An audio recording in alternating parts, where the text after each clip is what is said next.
মনে মনে জপ করছেন বলে সুরধ্বনি ধারা বইছে করুণ নয়নে।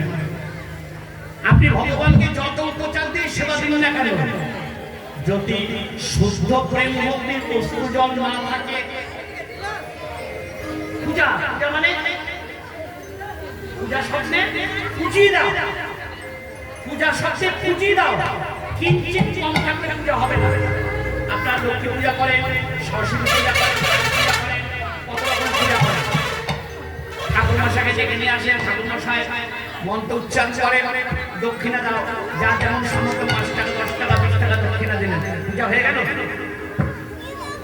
কত সহজ নয় পূজা। আপনি যে দেবতার পূজা করছেন সেই দেবতার চরণে নিজেকে আত্মসমর্পণ না করা পর্যন্ত পূজা কখনো সম্পূর্ণ হতে পারে না।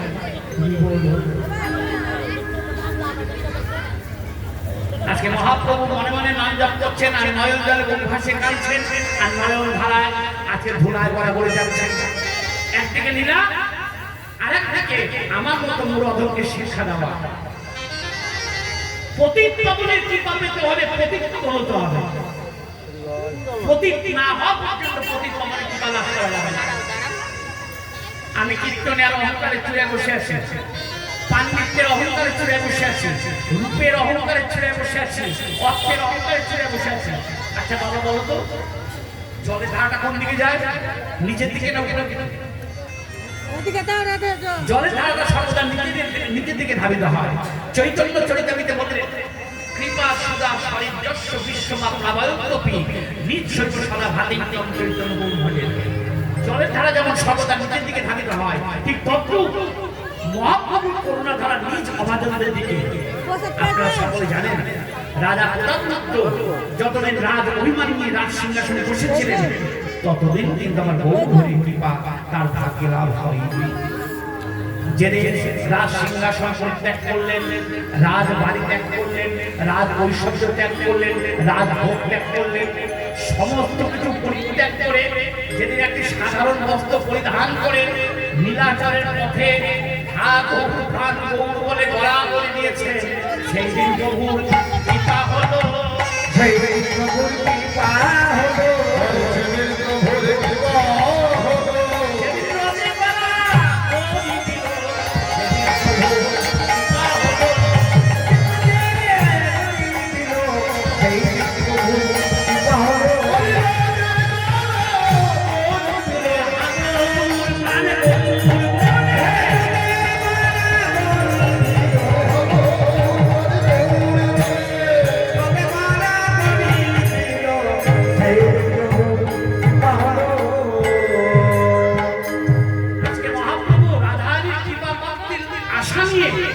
জয় রাধে জয় রাধে বলে নদিয়ার পথে ধুলায় গড়া বলছে, ক্ষণে ক্ষণে গোলাগুলো ঘুমে মরে যায়, রাধা রাধা বলি ক্ষণে ক্ষণে মুড়ো ছায়, পুরা কপুর অলরণ গদ গদ বল, বাঁশি কহে গোড়া কেন এত তরুণ, তা বোঝাতে যায় না, বোঝাতে যায় না,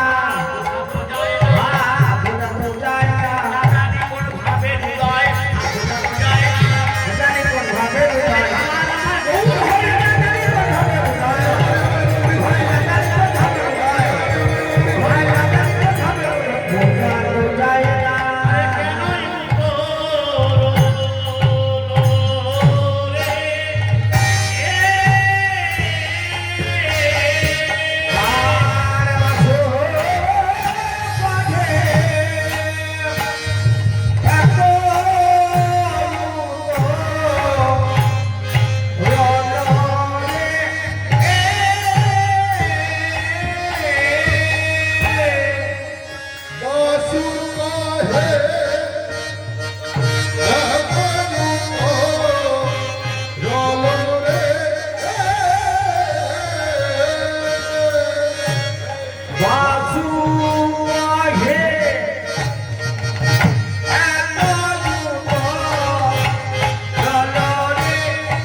মনোচর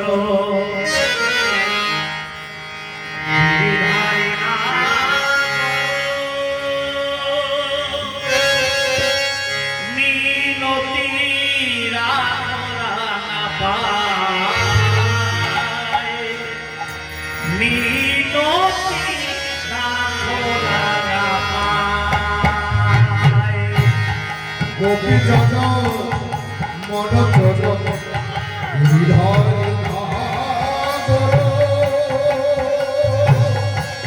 মিনতি রাখো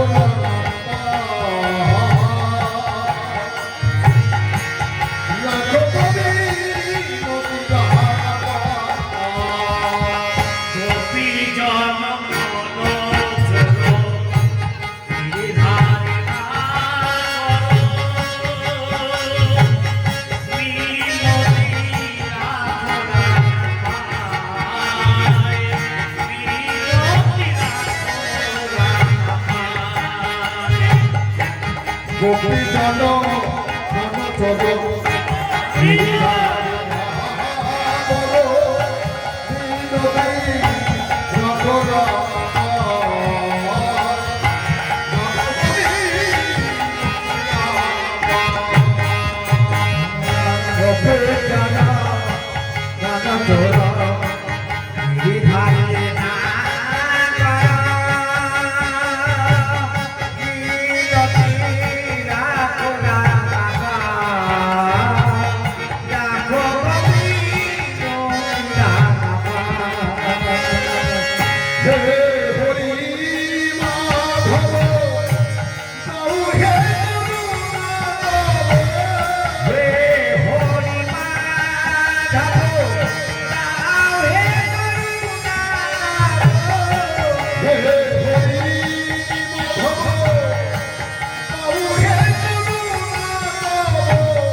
শুধু রাধা রাধা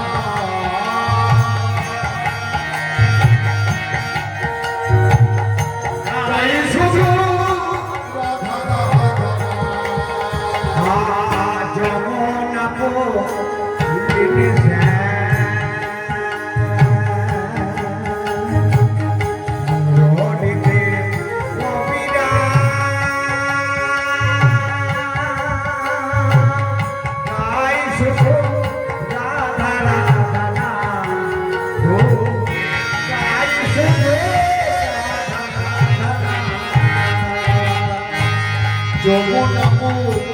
লিনে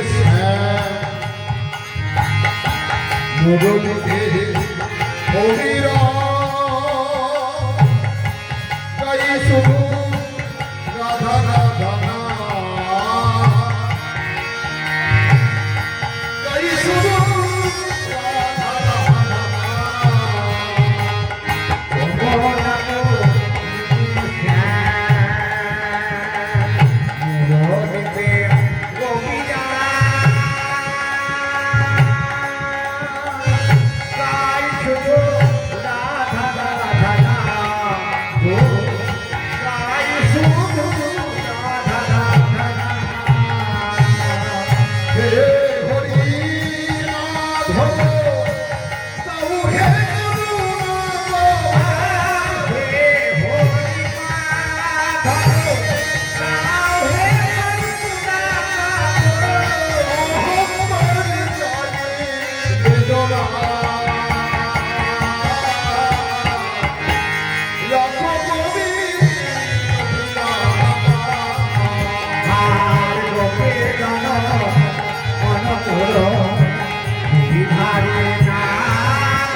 রাখা পাবো রাখো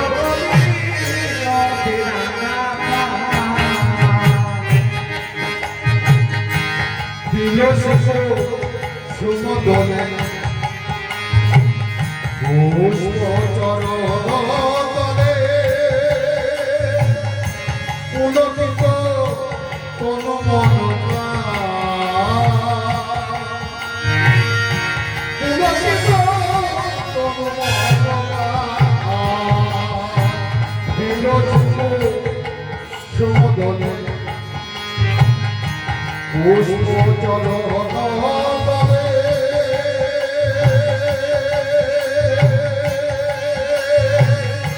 পুলকিত কোন মন পুলকিত কোন মন হে হরি মাধব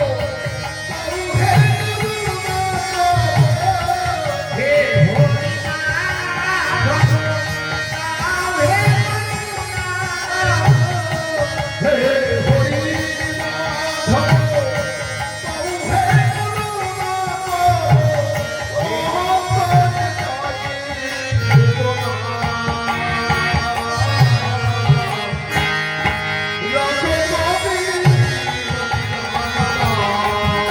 আর কবে সমতো ভাই না গো মিনতি রাখো রাখা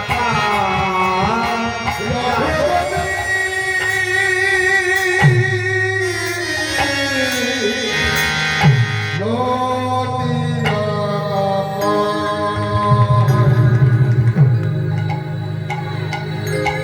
বিষয়বস্তু পূর্বরাগ।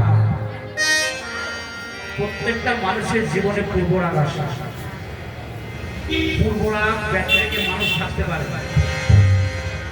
পূর্বরাগ কাকে বলে? রতিক্রিয়া সংসমাত পূর্বং দর্শন শ্রবণং দ্বিজা তৈর উন্নৃত প্রাত্যস্য পূর্বরাগ উচ্চতে। নায়ক এবং নায়িকার মনে দর্শন এবং শ্রবণ দ্বারা মনে যে অনুরাগের সৃষ্টি হয়, উদয় হয়, তাকে বলা হয় পূর্বরাগ। একটা নায়ক নায়িকাকে দর্শন করে, হয়তো নাম শুনেছেন, তার রূপের বর্ণনা শুনেছেন, ওই বর্ণনা শুনে তার অন্তরে যে অনুরাগ, তাকে বলা হয় পূর্বরাগ। নায়িকা নায়ককে দর্শন করেন কিন্তু তার বান্ধবীর মুখে শ্রবণ করেছেন নায়ক এত দেখতে সুন্দর আর এত যৌবন, এত তার শরীরের প্রাধান্য, ওই শ্রবণ করে নায়িকার অন্তরে যে অনুরাগ, তাকে বলা হয় পূর্বরাগ। সঙ্গ নহে রাগ জন্মে, তাহাই পূর্বরাগ। বিষয়বস্তু এত সুন্দর জিনিস। সকালবেলা নবরাগ হয়েছে, রাধারানী পুতুল খেলা খেলছিলেন, পুতুলের সাথে কথা বলছিলেন। যোগমা এসে বললেন, আরে রাজা ওকে জড়বস্তু, ও কি তো সে কথা বলবে? আমি তোকে একটা সুন্দর পুতুলের নাম দেবো, যে তোর সঙ্গে নিয়মিত কথা বলবে, তোর বুকের ফেটি হবে, তোর সঙ্গে সুখী হবে। রাধারানী বলে, আমি পুতুল আছে, আছে, আয়।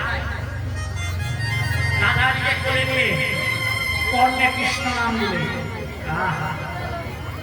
আর ওদিকে রাধারানীর অঙ্গের সৌরভ দিয়ে বৃন্দা দেবী যমুনা গোবিন্দের কাছে এসে গোবিন্দের কর্ণে রাধা নামের বীজ বপন করলেন। একটা কথা বলে ভালো করে শুনে, চাষি ভালো নাকি? যে চাষ করে সে চাষি ভালো, কিন্তু মাঠ ভালো না, বীজ ভালো না, ফসল হবে? হ্যাঁ, কি ফসল হবে? মাঠ ভালো, বীজ ভালো, কিন্তু চাষি ভালো না, ফসল হবে? চাষি ভালো, মাঠ ভালো, বীজ ভালো না, ফসল হবে না। বীজ ভালো, চাষি ভালো, কিন্তু মাঠ ভালো না, ফসল হবে।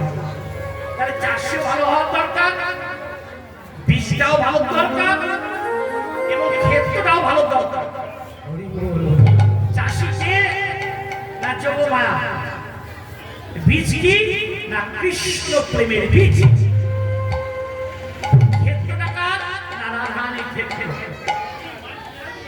আর ওদিকে কৃষ্ণের ক্ষেত্র। যে বীজ বপন করেছে গোবিন্দের আর খেলা ভালো লাগছে না। তা প্রত্যেক দিন গোচারণে আসে,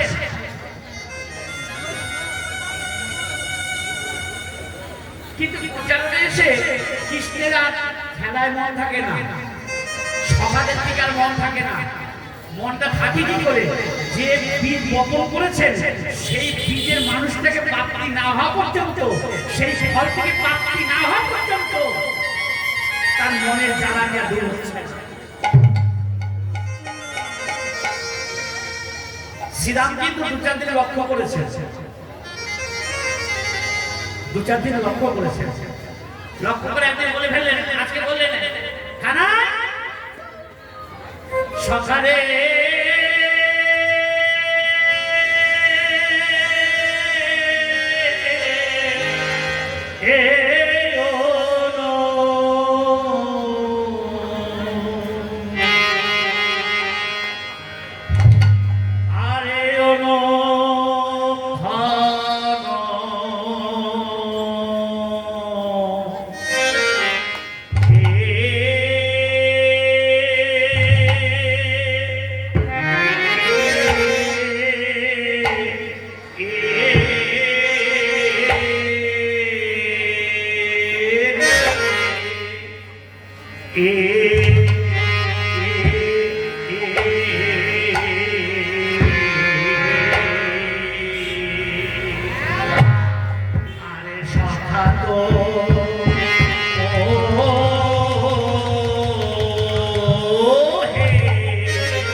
সখা কেন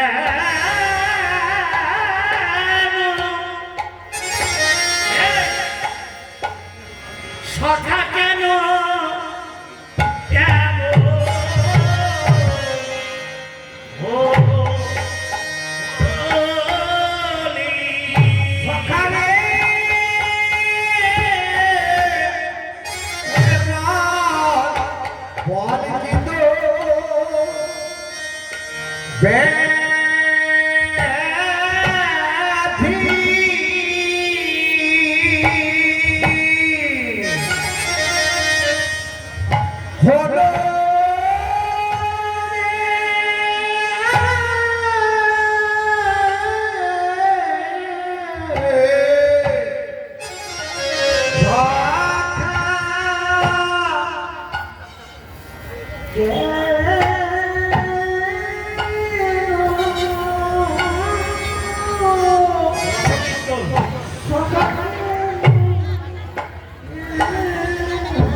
আস্বাদন আস্বাদন আজকে তুই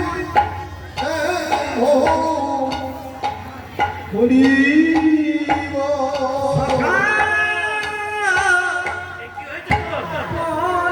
এমন কেন কি হয়েছে বল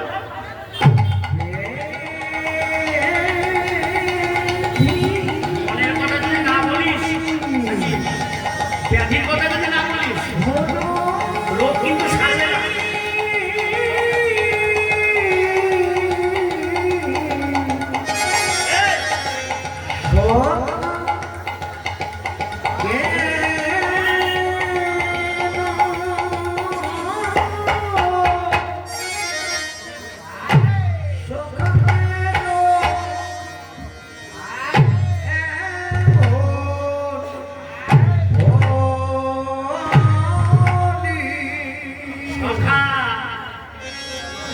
বলে কি তোর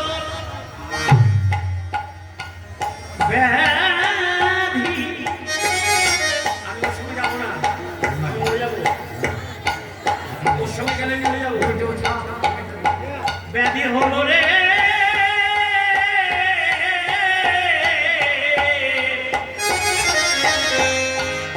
সখা